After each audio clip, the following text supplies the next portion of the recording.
Olá, tudo bem? Meu nome é Juliana, sou médica neuropediatra na cidade de Jaú e esse é mais um vídeo da série Decola na Escola, em que a gente está falando sobre os problemas de aprendizagem. Então, no primeiro vídeo a gente falou uma geral por onde a gente começa a investigar. No segundo vídeo a gente falou do que o pediatra já pode investigar, das questões de saúde que atrapalham na aprendizagem. No terceiro vídeo a gente falou sobre as questões emocionais e psíquicas e hoje a gente vai entrar nas questões de aprendizagem mesmo, né? Então, eu vou falar de algumas condições neurológicas que atrapalham a aprendizagem, tá? Mas também vou começar a dividir e destrinchar os transtornos de aprendizagem, ok? Vamos lá? Então vamos lá, minha gente. Questões neurológicas, tá? Que não são transtornos de aprendizagem, mas que afetam a aprendizagem. A gente vai falar de principalmente duas, tá? Uma delas são os distúrbios do sono. Então, crianças com apneia do sono, ou com movimentos periódicos do sono, ou com uma rotina de sono inadequada, vão ter uma aprendizagem prejudicada, tá? Dormir bem, minha gente, não é só estar na cama, tá? Então, quem dorme num horário muito avançado, então vai dormir muito tarde, acorda muito tarde, não tem a mesma qualidade de sono que a pessoa que dorme cedo, no horário mais adequado para o relógio biológico do nosso corpo, tá bom? E também a qualidade do sono. Então, um sono muito fragmentado, picado, seja por questões, por exemplo, de rinite alérgica, do ronco, né? A criança ronca diferente do adulto. O ronco da criança geralmente é por quadros alérgicos, aumento de adenoide, de amígdalas, né? Quadros infecciosos. Então, criança que está sempre gripadinha ou com o nariz entupido ou se coçando, elas vão dormir mal. E na hora que a gente dorme, o nosso cérebro não está desligado. Ele está fixando aprendizagem, memória, muitas coisas que essa hora do sono é fundamental. E também para ele estar amanhã disposto para aprender na escola. Então, primeiro ponto, doenças do sono. Segundo ponto, são as epilepsias. Então, aqui no canal a gente tem uma série toda falando sobre epilepsia, né? Desde o conceito, que é, como investiga, como trata, os tipos, né? O que eu espero, como agir numa crise. Mas existe um grupo de epilepsia em que as crianças são normais, digamos assim, né? Normal é um termo muito subjetivo, mas que não tem um problema, uma deficiência ou uma lesão neurológica específica, que são as epilepsias autolimitadas da infância, ou as benignas da infância, como eram chamadas, né? E elas estão associadas a um maior risco de dificuldade escolar. Muitas dessas crises, as descargas acontecem na região centro-temporal esquerda, que na maior parte das pessoas, o lado esquerdo é onde está a área do domínio da linguagem, do cálculo, da matemática, né? Então, a mesma disfunção que leva à epilepsia leva também a uma dificuldade de aprendizagem. E algumas especificidades dessas epilepsias também podem levar a ter uma maior dificuldade de aprendizagem, além do uso de alguns fármacos, né, alguns remédios que a gente precisa usar no controle das crises, que pode atrapalhar um pouquinho na escola.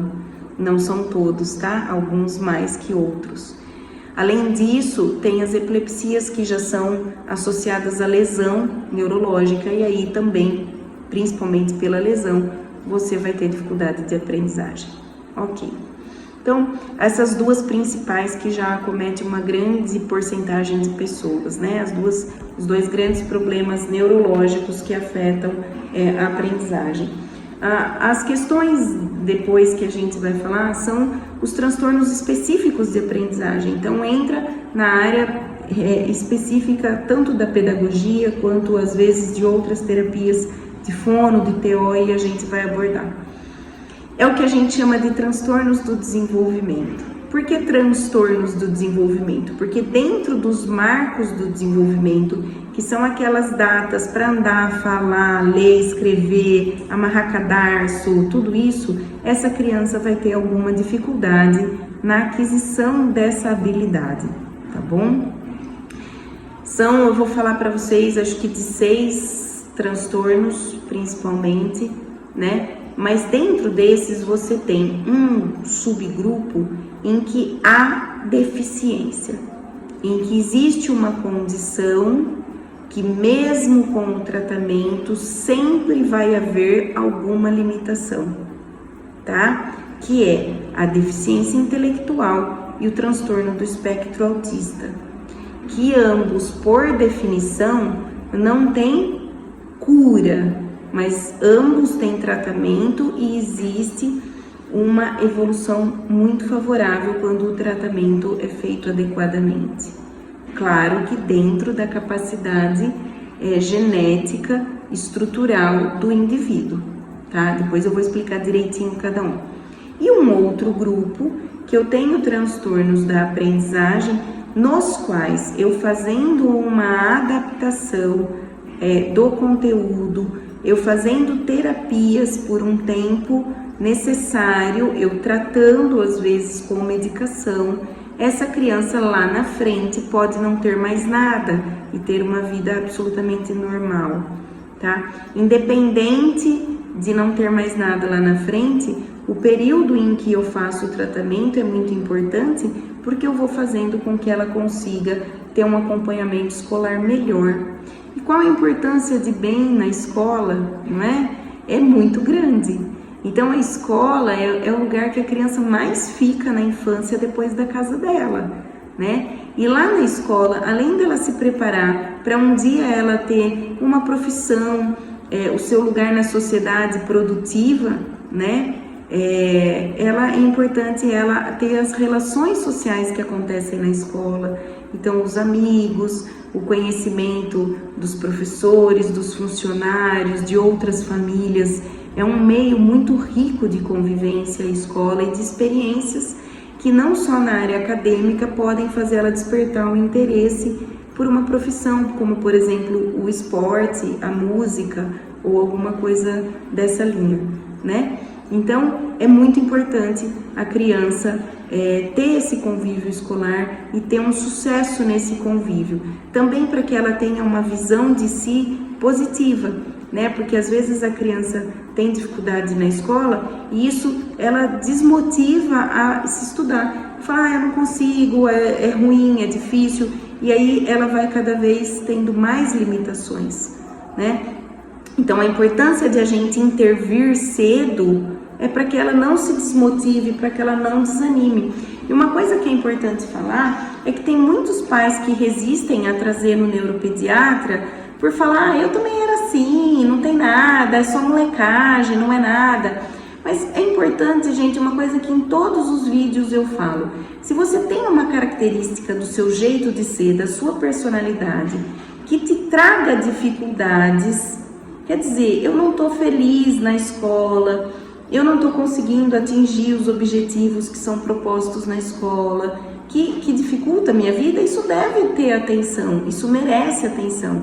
E nem sempre o tratamento vai ser medicamentoso, os pais têm muito medo de remédio e não precisa ter, né? O tratamento muitas vezes é feito com apoio psicopedagógico, com terapias e a coisa resolve.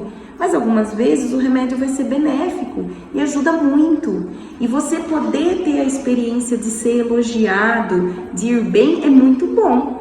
Então, pais, não tenham medo de levar o neuropediatra, de fazer uma avaliação adequada. E como eu disse no primeiro vídeo, comece certo pelo neuropediatra, porque aí a gente vai encaminhar todas as avaliações necessárias, as questões de saúde, de vista, de audição, tudo aquilo que pode ser resolvido, sem necessariamente, às vezes, chegar na medicação para o déficit de atenção, por exemplo, que é o que, na verdade, a maioria das pessoas tem medo, né? Então, essa é uma introdução sobre os transtornos neurológicos que afetam a aprendizagem, e agora eu vou começar a fazer um vídeo sobre cada um dos transtornos. Serão 6 vídeos, eu vou tentar postar um por semana, para que a gente tenha tempo de ver o vídeo, curtir, compartilhar e avisar os conhecidos de, tá tendo uma série legal, assistam, fica no canal, é bacana, né? Eu espero que ajude a orientar as pessoas e que vocês possam encontrar um meio de ajudar as crianças que vocês conhecem e estejam com dificuldade escolar a tratar dos seus problemas, embora nem sempre a gente tenha acesso a tudo pela rede pública, mas vamos fazer um esforço para correr atrás de um bom profissional para poder ajudar a criança. É muito importante isso na vida dela, tá bom? Qualquer dúvida, pode mandar aqui no vídeo.